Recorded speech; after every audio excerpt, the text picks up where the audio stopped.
ಆತ್ಮೀಯರೇ, ಎಲ್ಲರಿಗೂ ನಮಸ್ಕಾರ. 2022ರ ಶಿಕ್ಷಕರ ಅರ್ಹತಾ ಪರೀಕ್ಷೆಯನ್ನು ಬರೆದಂಥ ಅಭ್ಯರ್ಥಿಗಳಿಗೆ ಇಲಾಖೆ ಈಗಾಗಲೇ ಪ್ರೊವಿಷನಲ್ ಕೀ ಆನ್ಸರ್ಗಳನ್ನ ಏನು ಮಾಡಿದೆ, ಪಬ್ಲಿಷ್ ಮಾಡಿದೆ. ಆದರೆ ಆ ಪ್ರೊವಿಷನಲ್ ಕೀ ಆನ್ಸರ್ ಮೇಲೆ ಯಾರಾದರೂ ಆಕ್ಷೇಪಣೆಯನ್ನು ಸಲ್ಲಿಸಲು ಕೂಡ ಅವಕಾಶವನ್ನು ಕೊಟ್ಟಿದ್ದಾರೆ. ಹಾಗಾದರೆ ಈ ಒಂದು ವಿಡಿಯೋದಲ್ಲಿ ನಾನೇನು ಮಾಡ್ತಾಯಿದ್ದೀನಪ್ಪ ಅಂದರೆ, ಆ ಕೀ ಉತ್ತರಗಳಲ್ಲಿ ಯಾವುದಾದ್ರೂ ತಪ್ಪಾಗಿದ್ದರೆ ಆಕ್ಷೇಪಣೆಗಳನ್ನು ಆನ್ಲೈನ್ ಮೂಲಕ ಸಲ್ಲಿಸಬೇಕಾಗಿದೆ. ಹೀಗೆ ಆಕ್ಷೇಪಣೆಯನ್ನು ಆನ್ಲೈನ್ ಮೂಲಕ ಯಾವ ರೀತಿ ಸಲ್ಲಿಸಬೇಕು ಎಂಬುದನ್ನು ಕುರಿತು ಈ ಒಂದು ವಿಡಿಯೋದಲ್ಲಿ ನಾನು ವಿವರವಾಗಿ ವಿವರಿಸೋಕ್ಕೆ ಹೋಗ್ತಾ ಇದ್ದೀನಿ. ಅಷ್ಟೇ ಅಲ್ಲದೆ ನಿನ್ನೆ ನನ್ನ ಹಿಂದಿನ ವಿಡಿಯೋದಲ್ಲಿ ನಾನು ಒಂದು ಆಕ್ಷೇಪಣೆ ಪ್ರಶ್ನೆ, ಅದಕ್ಕೆ ಖಂಡಿತವಾಗಿ 1 ಅಂಕ ಬಂದೇ ಬರುತ್ತೆ. ಆ ಒಂದು ಪ್ರಶ್ನೆ ಯಾವುದು ಎಂಬುದನ್ನು ಕುರಿತು ಕೂಡ ನಾನು ನನ್ನ ಹಿಂದಿನ ವಿಡಿಯೋದಲ್ಲಿ ಮಾಡಿದ್ದೀನಿ. ಯಾರಾದರೂ 89 ಮತ್ತು SC ST ಮತ್ತು ಕ್ಯಾಟಗರಿ 1 82 ಬಿದ್ದವರು ಏನು ಮಾಡ್ರಿ ಅಂದ್ರೆ ಆ ಒಂದು ಪ್ರಶ್ನೆಗೆ ಸಂಬಂಧಿಸಿದ ಆಕ್ಷೇಪಣೆಯನ್ನು ಸಲ್ಲಿಸಿ, ಯಾಕಂದರೆ ನಿಮಗೆ 1 ಅಂಕ ಖಂಡಿತ ಬಂದೇ ಬರುತ್ತೆ. ಅದೇ ರೀತಿ ಯಾವುದಾದ್ರೂ ಆಕ್ಷೇಪಣೆ ಪ್ರಶ್ನೆಗಳಿದ್ದರೂ ಕೂಡ ಏನು ಮಾಡಿ ನನಗೆ ಹೇಳಿ, ನಾವು ಆಕ್ಷೇಪಣೆಗಳನ್ನು ಸಲ್ಲಿಸೋಣ. ಯಾರಿಗಾದರೂ ನಾವೇನು ಮಾಡೋಣ, 88 ಮತ್ತು 82 ಅದರಿಗೂ ಕೂಡ ಸಹಾಯ ಮಾಡೋಣ ಆಕ್ಷೇಪಣೆಯನ್ನು ಸಲ್ಲಿಸುವುದರ ಮೂಲಕ ಅಂತ ಹೇಳ್ತಾ, ಈ ಒಂದು ನನ್ನ ಚಾನಲ್ದಲ್ಲಿ ಶಿಕ್ಷಕರ ಅರ್ಹತಾ ಪರೀಕ್ಷೆ GPSTR ಹಾಗೂ HSTR ಸಂಬಂಧಿಸಿದಂತೆ ಹಲವಾರು ವಿಡಿಯೋಗಳನ್ನ ಕೂಡ ನಾನು ಮಾಡಿದ್ದೀನಿ. ಅವುಗಳನ್ನು ವೀಕ್ಷಣೆ ಮಾಡಿ ಅಂತ ಹೇಳ್ತಾ, ನನ್ನ ಚಾನಲ್ ಸಬ್ಸ್ಕ್ರೈಬ್ ಮಾಡಿ, ಮುಂದಿನ ವಿಡಿಯೋಗಳನ್ನು ವೀಕ್ಷಣೆ ಮಾಡಿ ಅಂತ ಹೇಳ್ತಾ, ಈ ಒಂದು ವಿಡಿಯೋದಲ್ಲಿ ಶಿಕ್ಷಕರ ಅರ್ಹತಾ ಪರೀಕ್ಷೆ 2024 ಕೀ ಉತ್ತರಗಳಿಗೆ ಆನ್ಲೈನ್ ಮೂಲಕ ಆಕ್ಷೇಪಣೆಯನ್ನು ಸಲ್ಲಿಸುವ ವಿಧಾನವನ್ನು ನಾನಿಲ್ಲಿ ಏನು ಮಾಡ್ತಾಯಿದ್ದೀನಿ ಅಂದ್ರೆ ತಿಳಿಸ್ತಾ ಇದ್ದೀನಿ. ಮೊದಲಿಗೆ ನಿಮ್ಮ ಮೊಬೈಲ್ದಲ್ಲಿರುವ ಕ್ರೋಮ್ ಮೊಬೈಲ್ ಮೂಲಕವೂ ಕೂಡ ಏನು ಮಾಡ್ಬೋದು, ಆಕ್ಷೇಪಣೆಯನ್ನು ಸಲ್ಲಿಸ್ಬೋದು. ಮೊಬೈಲ್ ಮೂಲಕವೂ ಕೂಡ ಏನು ಮಾಡ್ಬೋದು, ಆಕ್ಷೇಪಣೆಯನ್ನು ಏನು ಮಾಡ್ಬೋದು, ಸಲ್ಲಿಸ್ಬೋದು. ನೀವು ನಿಮ್ಮ ಕ್ರೋಮ್ ಬ್ರೌಸರ್ದಲ್ಲಿ ಏನು ಮಾಡಿ, ಸ್ಕೂಲ್ ಎಜುಕೇಷನ್ ಅಂತ ಏನು ಮಾಡಿ ಟೈಪ್ ಮಾಡಿದ ಮೇಲೆ ಏನಾಗುತ್ತೆ, ನೆಕ್ಸ್ಟ್ ಪೇಜು ಈ ರೀತಿ ಸ್ಕೂಲ್ ಎಜುಕೇಷನ್ ಅಂತ ಓಪನ್ ಆಗುತ್ತೆ. ಇಲ್ಲಿ ಏನು ಮಾಡಿರಿ ಅಂದ್ರೆ, ಒಂದು ನಿಮಿಷ, ಇಲ್ಲಿ ಡಿಪಾರ್ಟ್ಮೆಂಟ್ ಆಫ್ ಸ್ಕೂಲ್ ಎಜುಕೇಷನ್ ಅಂತ ಏನಾಗುತ್ತೆ ಒಂದು ಪೇಜ್ ಓಪನ್ ಆಗುತ್ತೆ.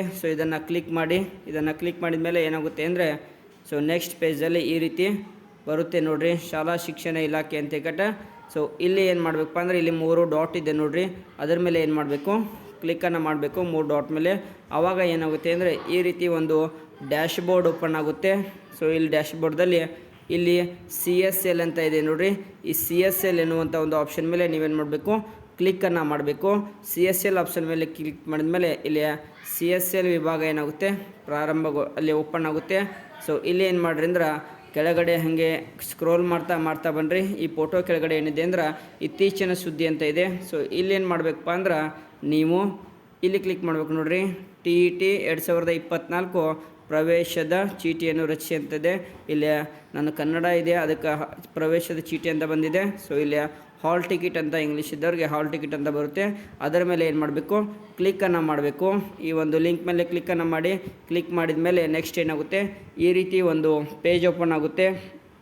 ಇಲ್ಲಿ ನೋಡಿರಿ, application for the Karnataka teacher eligibility test 2024 ಅಂತ ಬರುತ್ತೆ.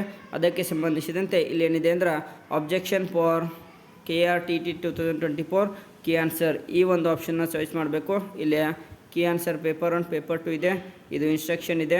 ಅದು ನಮ್ಗೆ ಬೇಕಾಗಿದ್ದು ಅಬ್ಜೆಕ್ಷನ್ನ ಸಲ್ಲಿಸ್ತಾ ಇದ್ದೀವಿ. ಅದರಿಂದ ಈ ಒಂದು ಆಪ್ಷನ್ ಮೇಲೆ, ಫಸ್ಟ್ ಆಪ್ಷನ್ ಮೇಲೆ ಏನು ಮಾಡಿ, ಕ್ಲಿಕ್ಕನ್ನು ಮಾಡಿ. ಈ ರೀತಿ ಕ್ಲಿಕ್ಕನ್ನು ಮಾಡಿದ ಮೇಲೆ ಇಲ್ಲೇನಾಗುತ್ತೆ, ನಿಮ್ಮದು ಲಾಗಿನ್ ಓಪನ್ ಆಗುತ್ತೆ. ಕರ್ನಾಟಕ ಶಿಕ್ಷಕರ ಪರೀಕ್ಷೆ ಇಲ್ಲಿ ಲಾಗಿನ್ ID ಓಪನ್ ಆಗುತ್ತೆ. ಇಲ್ಲಿ ಏನು ಮಾಡಿ ಅಂದ್ರೆ, ನಿಮ್ಮ ಅಪ್ಲಿಕೇಶನ್ ನಂಬರನ್ನು ಏನು ಮಾಡಿ ಎಂಟರನ್ನು ಮಾಡಿ. ನೆಕ್ಸ್ಟ್ ಏನು ಮಾಡಬೇಕು, ನೀವು ಅಪ್ಲಿಕೇಶನ್ ಹಾಕೋ ಮುಂದೆ ಏನಿದೆ, ಅಪ್ಲಿಕೇಶನ್ ಹಾಕಿದ್ಮೇಲೆ ಅದರಲ್ಲಿ ಅಪ್ಲಿಕೇಶನ್ ನಂಬರ್ ಇರುತ್ತೆ, ಅದನ್ನ ಅಪ್ಲಿಕೇಶನ್ ನಂಬರ್ನ ಏನು ಮಾಡಿ ಆ್ಯಡ್ ಮಾಡಿ. ನೆಕ್ಸ್ಟ್ ಅದ್ರ ಮೇಲೆ ನಿಮ್ಮ ಡೇಟ್ ಆಫ್ ಬರ್ತನ್ನು ನಮೂದಿಸಬೇಕು. ನೆಕ್ಸ್ಟ್ ಸಬ್ಮಿಟ್ ಎನ್ನುವಂಥ ಒಂದು ಬಟನನ್ನು ಕ್ಲಿಕ್ ಮಾಡಬೇಕು. ಇಷ್ಟು ಮಾಡಿದ ಮೇಲೆ, ಸಬ್ಮಿಟ್ ಮಾಡಿದ ಮೇಲೆ ಮತ್ತೆ ಈ ರೀತಿ ಒಂದು ಪೇಜ್ ಓಪನ್ ಆಗುತ್ತೆ. ಇಲ್ಲಿ ನಿಮ್ಗೆ ಬೇಕಂದರೆ ಮೇಲ್ಗಡೆ ನಿಮ್ಗೆ ಏನಾದರೂ ತೊಂದರೆ ಆದರೆ ಹೆಲ್ಪ್ಲೈನ್ ನಂಬರ್ಗಳು ಕೂಡ ಇರುತ್ತೆ, ಅದನ್ನು ನೀವೇನು ಮಾಡ್ಬೋದು, ಕಾಂಟ್ಯಾಕ್ಟನ್ನು ಮಾಡ್ಬೋದು. ಇಷ್ಟು ನೀವಲ್ಲಿ ಸಬ್ಮಿಟ್ ಮಾಡಿದ ಮೇಲೆ ಏನಾಗುತ್ತೆ ಅಂದ್ರೆ, ನಿಮ್ಮ ಪ್ರೆಸೆಂಟ್ OTP ಕೇಳ್ತಿದ್ದದ. ಅಲ್ಲಿ ನೀವು ಅಪ್ಲಿಕೇಶನ್ ಹಾಕಿದ್ಮೇಲೆ ಯಾವ ನಂಬರನ್ನು ಹಾಕಿದ್ದಿರಲ್ಲ ಆ ನಂಬರನ್ನು, ಮೊಬೈಲ್ ನಂಬರ್ನ ಇಲ್ಲಿ ನೀವೇನು ಮಾಡಬೇಕು, ಎಂಟ್ರನ್ನು ಮಾಡಬೇಕು. ಎಂಟ್ರನ್ನು ಮಾಡಿದ್ಮೇಲೆ ಗೆಟ್ OTP ಎನ್ನುವಂಥ ಒಂದು ಆಪ್ಷನ್ ಬರುತ್ತೆ. ಆ ಗೆಟ್ OTP ಎನ್ನುವಂಥ ಒಂದು ಆಪ್ಷನನ್ನು ಹೊಡೆದಾಗ ಏನಾಗುತ್ತೆ, ಅಲ್ಲೊಂದು ನಿಮ್ಮ ರಿಜಿಸ್ಟರ್ ನಂಬರ್ಗೆ ಏನಾಗುತ್ತೆ, ಮೊಬೈಲ್ಗೆ OTP ಹೋಗುತ್ತೆ. ಆ ಬಂದ OTPಯನ್ನು ಇಲ್ಲಿ ಎಂಟರ್ OTP ಅಂತ ಇದಿಲ್ಲ, ಅದ್ರ ಮೇಲೆ ಏನು ಮಾಡಬೇಕು, ಅಲ್ಲಿ ಏನು ಮಾಡಬೇಕು, ಅದನ್ನು OTPಯನ್ನು ಹಾಕಬೇಕು. ಹಾಕಿದ ಮೇಲೆ ಏನಾಗುತ್ತೆ ಅಂದ್ರೆ, ವ್ಯೂ ಅಬ್ಜೆಕ್ಷನ್ ಎಂಟ್ರಿ ಎನ್ನುವಂಥ ಅಲ್ಲೊಂದು ಬಟನ್ ಇದೆ. ಸೊ ಅದನ್ನು ಏನು ಮಾಡಬೇಕು, ಕ್ಲಿಕ್ಕನ್ನು ಮಾಡಬೇಕು. ಇದು ಏನಪ್ಪ ಅಂದರೆ OTP ಬರುತ್ತೆ ನಿಮ್ಮ ಮೊಬೈಲ್ ನಂಬರ್ಗೆ. OTP ನಂಬಿಸ್ಮೇಲೆ ವ್ಯೂ ಅಬ್ಜೆಕ್ಷನ್ ಎಂಟ್ರಿ ಏನಿರ್ತೈತಲ್ಲ ಅದನ್ನು ಏನು ಮಾಡಬೇಕು, ಕ್ಲಿಕ್ಕನ್ನು ಮಾಡಬೇಕು. ನೆಕ್ಸ್ಟ್ ಇಲ್ಲಿ ಒಂದು ವಿಷಯವನ್ನು ಹೇಳ್ತೀನಿ. ಅಬ್ಜೆಕ್ಷನ್ ಸಲ್ಲಿಸಬೇಕಾದ್ರೆ ಏನಿರಬೇಕು, ಸೂಕ್ತ ದಾಖಲೆಗಳು ಬೇಕು. ಸರ್ಕಾರದಿಂದ ಪ್ರಕಟಗೊಂಡಂಥ ಪುಸ್ತಕಗಳೇ ಬೇಕಾಗುತ್ತದೆ. ಅಷ್ಟೇ ಅಲ್ಲ, ನಿಮ್ಮ ದಾಖಲೆ ಏನಿರಬೇಕು, 500 KB ಮೀರಬಾರ್ದು ಅಂತ ಇದೆ. 500 KBಯಲ್ಲಿ ಅದನ್ನೆಲ್ಲ ಅಪ್ಲೋಡ್ ಮಾಡಿ. ಇದೆಲ್ಲ ಇನ್ಸ್ಟ್ರಕ್ಷನ್ಸ್ಗಳನ್ನ ಓದಿ. ನಾನು ಎಲ್ಲ ಇನ್ಸ್ಟ್ರಕ್ಷನ್ ಹೇಳ್ಕೊತಾ ಕುಂತ್ರೆ ವಿಡಿಯೋ ಲೆಂದಿ ಆಗುತ್ತೆ. ಆ ಒಂದು ಕಾರಣದಿಂದ ಇಲ್ಲಿ ಕೇವಲ ನಾನು 50 KB 500 KB ಜಾಸ್ತಿ ಇರಬಾರ್ದು ನೀವು ಸಲ್ಲಿಸುವಂಥ ದಾಖಲೆ ಇಷ್ಟು. ನೆಕ್ಸ್ಟ್ ಇದನ್ನು ಓಪನ್ ಮಾಡಿದ ಮೇಲೆ ಯಾವುದು ವ್ಯೂ ಫಾರ್ ಅಬ್ಜೆಕ್ಷನ್ ಎಂಟ್ರಿ ಎನ್ನುವಂಥ ಆಪ್ಷನ್ನ ಹೊಡೆದ್ಮೇಲೆ ಏನಾಗುತ್ತೆ, ಇಷ್ಟು ಏನಾಗುತ್ತೆ, ಒಂದು ಪೇಜ್ ಓಪನ್ ಆಗುತ್ತೆ. ಇಲ್ಲಿ ಅಬ್ಜೆಕ್ಷನ್ಸ್ ಅಂತ ಇದೆ, ಸ್ಟೇಟಸ್ ಅಂತ ಇದೆ, ಲಾಗೌಟ್ ಅಂತ ಇದೆ. ಸೊ ಇಲ್ಲಿ ಬರುತ್ತೆ. ಸೊ ಇಲ್ಲಿ ನಿಮ್ಮ ರಿಜಿಸ್ಟರ್ ನಂಬರ್ ತಾನೇ ಬರುತ್ತೆ. ಇಲ್ಲಿ ನಿಮ್ಮ ನೇಮ್ ಇರುತ್ತೆ, ಇಲ್ಲಿ ಜೆಂಡರ್ ಇರುತ್ತೆ.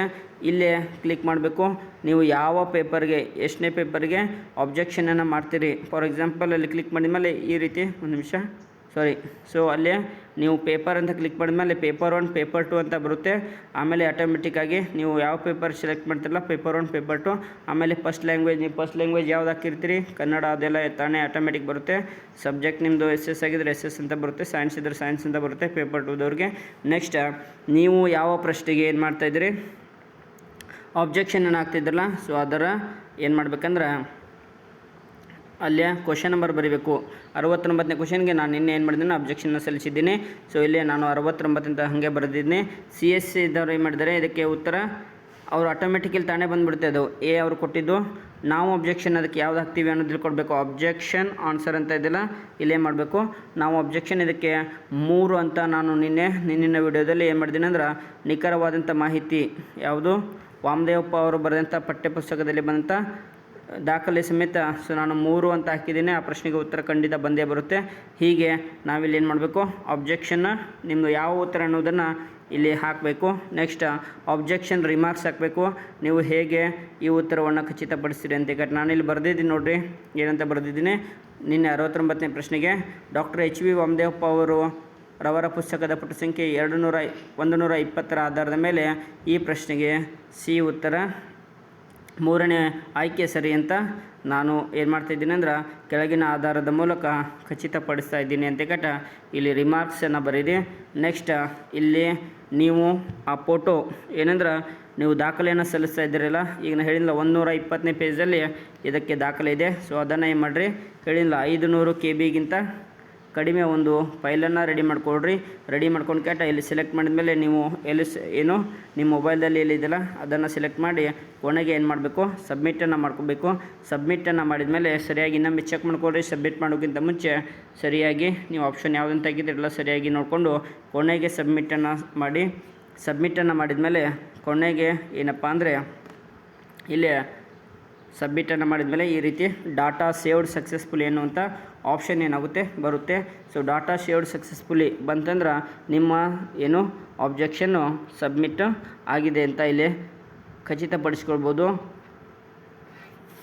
ಈ ಒಂದು ಅಬ್ಜೆಕ್ಷನನ್ನು ಹಾಕಬೇಕಾದ್ರೆ ಯಾವುದೇ ರೀತಿಯಿಂದ ಶುಲ್ಕವಿರುವುದಿಲ್ಲ, ಫ್ರೀ ಇರುತ್ತೆ. ಅದರಿಂದ ಯಾರು 80 to 83 SC ST ಮತ್ತು ಕೆಟಗರಿ ಬಂದವರು, ಅದೇ ರೀತಿ OBCದವರು ಯಾರ್ದು 89 ಆಗಿದೆಯಲ್ಲ, 89 88 ಯಾವುದಾದ್ರೂ ಪ್ರಶ್ನೆಗಳಿದ್ರೆ ಏನು ಮಾಡಿರಿ, ಅಬ್ಜೆಕ್ಷನನ್ನು ಸಲ್ಲಿಸ್ರಿ. ಅದಕ್ಕೆ ಸೂಕ್ತ ದಾಖಲೆಗಳನ್ನು ಕೂಡ ಏನು ಮಾಡಿರಿ, ಸಲ್ಲಿಸ್ರಿ. ನಿಮಗೆ ಖಂಡಿತ ಏನಾಗುತ್ತೆ, ಅಂಕಗಳು ಬಂದೇ ಬರುತ್ತೆ. ಅದೇ ರೀತಿ ನಾನು ನಿನ್ನೆ ಪ್ರಶ್ನೆ ಸಂಖ್ಯೆ 69ಕ್ಕೆ ಏನು ಮಾಡಿದ್ದೀನಿ ಅಂದ್ರೆ ಅಬ್ಜೆಕ್ಷನನ್ನು ಸಲ್ಲಿಸಿದ್ದೀನಿ. ಅದರ ಆ ಒಂದು ವಿಡಿಯೋದ ಲಿಂಕನ್ನು ಕೂಡ ನಾನು ಡಿಸ್ಕ್ರಿಪ್ಷನ್ ಬಾಕ್ಸಲ್ಲಿ ಹಾಕಿರ್ತೇನೆ. ಮತ್ತು ಡಿಸ್ಕ್ರಿಪ್ಷನ್ದಲ್ಲಿ ಹಾಕಿರ್ತೇನೆ. ತಾವು ಎಲ್ಲರೂ ಅಬ್ಜೆಕ್ಷನನ್ನು ಸಲ್ಲಿಸ್ರಿ. ಉಳ್ಕಿದವ್ರಿಗೂ ಏನಾಗುತ್ತೆ ಅಂದರೆ ಅರ್ಹತೆ ಪಡೆಯೋನು ಸಹಾಯವಾಗುತ್ತೆ. ಸೊ ಈ ಒಂದು ವಿಡಿಯೋ ತಮಗೆ ಇಷ್ಟ ಆಗಿದ್ದರೆ ದಯವಿಟ್ಟು ನನ್ನ ಚಾನಲ್ನ ಸಬ್ಸ್ಕ್ರೈಬ್ ಮಾಡಿ. ಅದೇ ರೀತಿ ಪಕ್ಕದಲ್ಲಿರುವಂಥ ಬೆಲ್ ಬಟನ್ನು ಹೊಡೆಯೋದ್ರ ಮೂಲಕ ತಾವು ನನ್ನ ಮುಂದಿನ ವಿಡಿಯೋಗಳು ಅಂದರೆ TET HSTR ಅದೇ ರೀತಿ GPSTR ಸಂಬಂಧಿಸಿದ ವಿಡಿಯೋಗಳನ್ನ ತಾವು ವೀಕ್ಷಣೆಯನ್ನು ಮಾಡ್ಬೋದು ಅಂತ ಹೇಳ್ತಾ, ಸೊ ಅಬ್ಜೆಕ್ಷನ್ ಕ್ವಶನ್ಗಳಿದ್ದರೆ ಖಂಡಿತ ನನಗೆ ಹಾಕಿ, ನಾನು ಅದಕ್ಕೆ ಅಬ್ಜೆಕ್ಷನ್ ಸಲ್ಲಿಸ್ತೀನಿ ಅಂತ ಹೇಳ್ತಾ, thank you so much for watching this video. Thank you.